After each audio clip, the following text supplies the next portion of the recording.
¿Y si te dijera que cada fin de semana bebes una medicina diluida que cambió el destino de imperios enteros?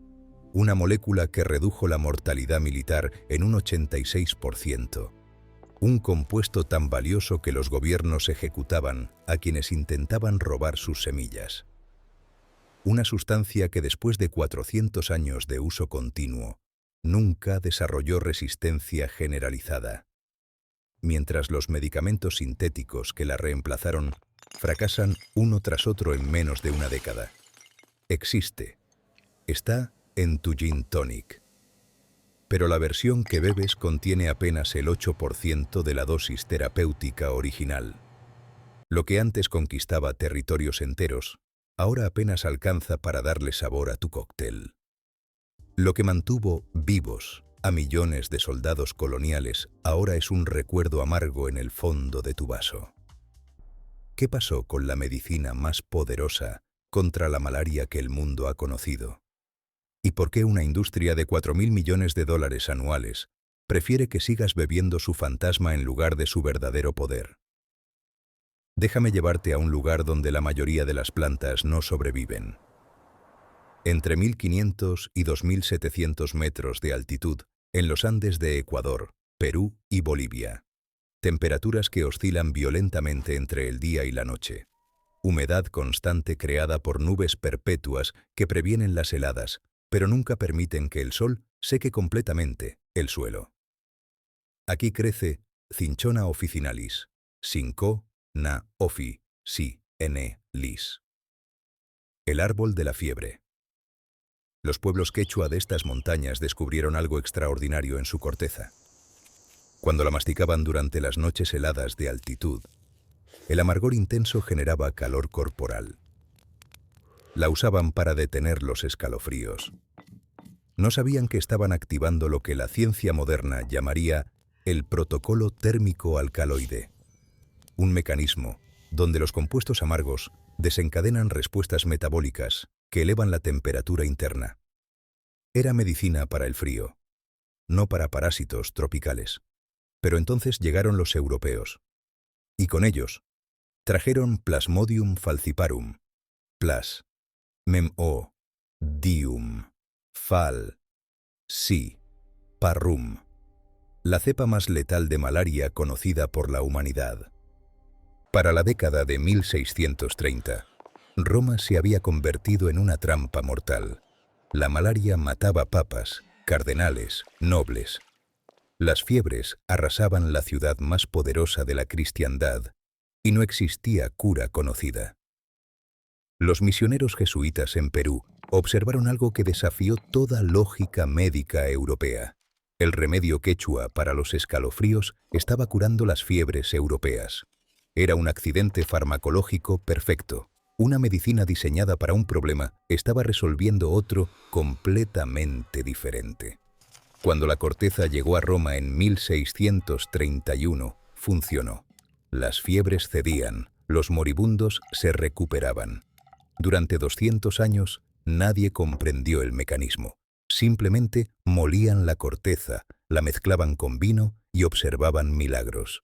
Hasta 1820, ese año, dos químicos franceses, Pierre-Joseph Pelletier y Joseph Bien-Aimé Caventou, aislaron el compuesto activo, lo extrajeron, lo purificaron, lo cristalizaron, lo llamaron quinina, del quechua quina quina, corteza de cortezas, y con ese descubrimiento cambiaron el mapa del mundo. Antes de la quinina, África era literalmente llamada la tumba del hombre blanco. Las tasas de mortalidad europea en África Occidental superaban el 50% anualmente. No por guerras, por mosquitos. La quinina aplicó lo que yo llamo el principio de dominación geográfica por inmunidad química. Quien controla la medicina contra enfermedades endémicas, controla el territorio. Para 1850, las muertes por malaria entre tropas británicas cayeron un 86%. Los trópicos, antes inaccesibles, se volvieron conquistables. El Imperio Británico usó quinina para colonizar India. Los holandeses para controlar Indonesia. los franceses para dominar el norte de África. Y ese gin tonic en tu mano no es un invento de coctelería casual. Es exactamente como los oficiales coloniales británicos en India tomaban su dosis diaria obligatoria a partir de 1825. 2 onzas de ginebra para enmascarar el amargor brutal de 1000 miligramos de quinina. No era placer. Era supervivencia disfrazada de ritual social. Para finales del siglo XIX, la quinina era posiblemente el producto más valioso sobre la Tierra, y cada gramo provenía de bosques cada vez más escasos en Sudamérica. Perú, Ecuador y Bolivia comprendieron exactamente lo que controlaban. Prohibieron la exportación de semillas bajo pena de muerte. No era proteccionismo comercial ordinario. Era defensa de soberanía nacional mediante control botánico. Pero los imperios europeos no podían construir su poder sobre una cadena de suministro que no poseían. Así que enviaron ladrones disfrazados de botánicos. Y aquí es donde la historia se pone realmente oscura. La mayoría de estas expediciones fracasaron. Las semillas se pudrían en travesías oceánicas de meses. Los retoños morían en climas inadecuados. Los británicos enviaron múltiples expediciones en la década de 1860. Todas las semillas contrabandeadas contenían menos del 3% de quinina, inútiles para producción comercial. Hasta que llegó Charles Ledger. Ledger era un comerciante británico viviendo en Bolivia. No era botánico, no conocía los bosques, pero conocía a alguien que sí, Manuel Incra Mamani. Mamani era un guía local con un conocimiento que hoy llamaríamos taxonomía sensorial andina. Podía identificar 29 variedades diferentes de cinchona solo mirando hojas, corteza y altitud. Su conocimiento representaba generaciones de observación acumulada. En 1865, Mamani encontró algo extraordinario en las montañas bolivianas. Un superárbol. Su corteza contenía 13% de quinina, 3 veces más que cualquier variedad conocida. Recolectó 14 libras de semillas. Ledger se las ofreció primero al gobierno británico. Se negaron.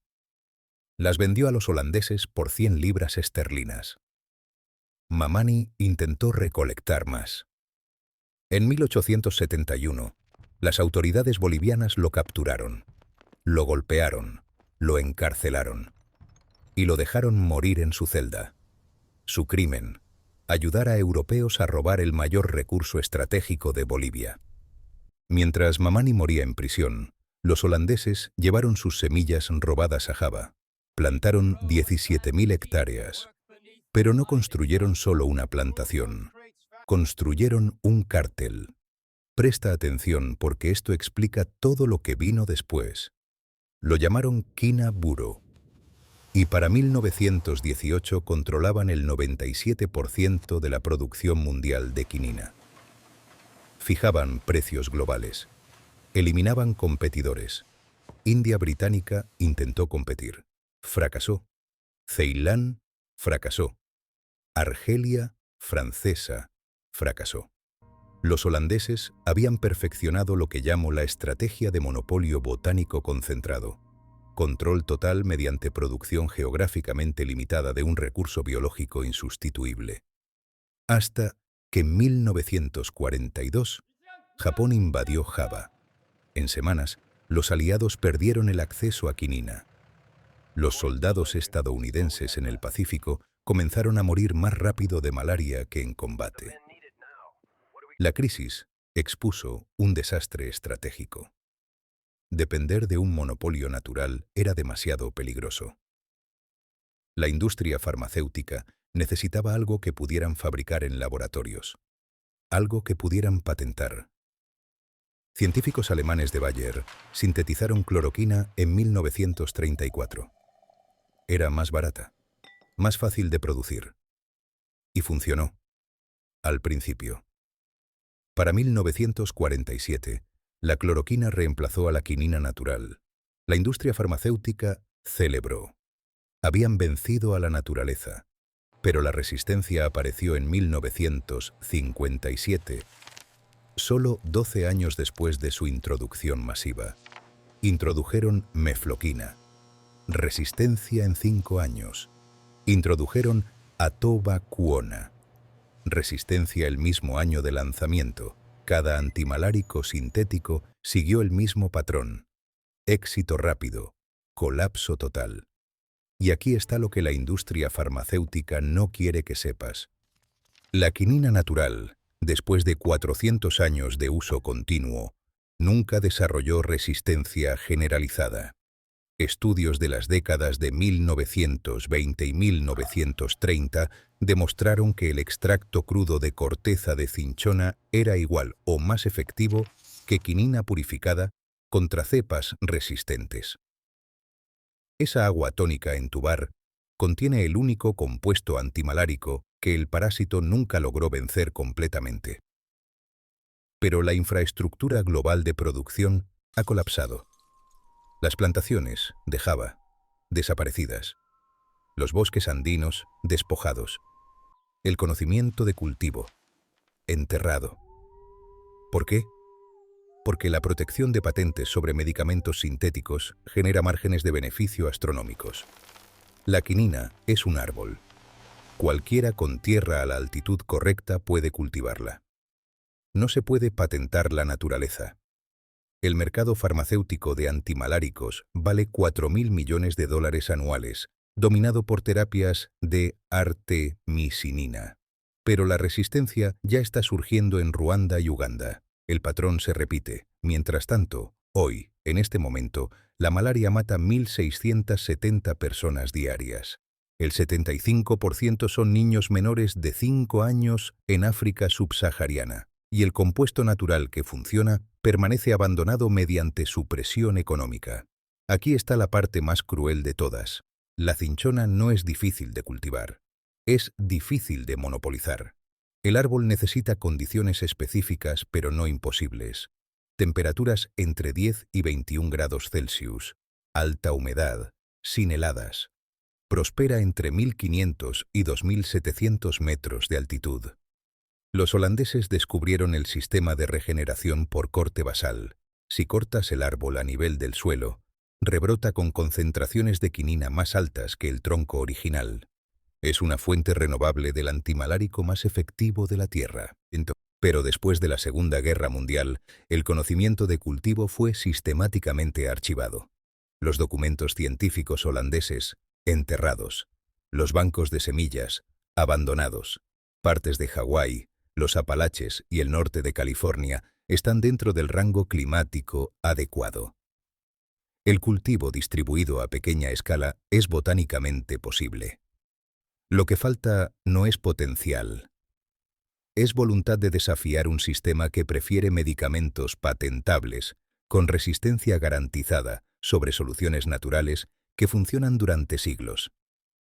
Cada vez que pides un gin tonic, estás bebiendo evidencia de esta supresión. Ese amargor es un fantasma, un recuerdo de medicina lo suficientemente poderosa para conquistar continentes. Ahora diluida a 83 miligramos. Suficiente para sabor, insuficiente para curar. Ahora conoces la verdad sobre la quinina. Pero este árbol olvidado es solo el comienzo. Hay otros compuestos naturales, otras medicinas ancestrales que la industria farmacéutica prefiere que permanezcas sin conocer. Secretos botánicos enterrados bajo patentes y márgenes de beneficio. Suscríbete a Sabiduría Verde. Ayúdanos a construir la biblioteca de conocimiento que pertenece a todos, porque la naturaleza no se puede patentar, y juntos podemos asegurarnos de que nunca más la supriman. La verdad solo importa si se comparte. Comparte este video. La industria tiene miles de millones. Nosotros tenemos algo más fuerte. Tenemos la memoria de lo que realmente funciona.